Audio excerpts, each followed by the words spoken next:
topic kubwa ambayo imetrend sana sasa hivi mtandaoni ni kuhusiana na penalti za jana, penalti aliyopata Simba na penalti aliyopata Yanga. Ni issue ambayo imetrend sana kwa siku ya leo. Kwa hiyo hayo yameshapita, tugange yajayo. Tambo zote, maneno yote, kelele zote, matusi yote yanaenda kuamliwa Machi moja na timu ambayo itakuwa na wachezaji wenye quality ya juu. Maneno na kelele zote za nini? Tumetambiana siku za nyuma hivi karibuni. Simba mmetutambia sana. Sasa tunaomba tarehe moja msikwepe, kwa sababu kadri siku zilivyozidi kwenda, ninavyozidi kusonga mbele, mmeanza kuonesha uoga. Mara mmetupeleka kwa nini Zanzibar? La Zanzibar limeisha, mara mnaingiza la Damalo Sound Tanzania.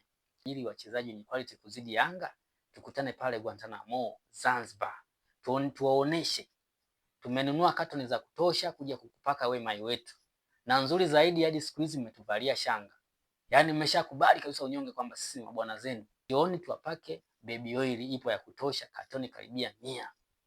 Sawa Ndio siku hiyo mtaona kwamba sisi Yanga ni majeuri na sisi Yanga ni mababe wenu miaka yote. Kwa Yanga itakufunga mara 10 mfululizo. Unabisha. Tukutane Zanzibar.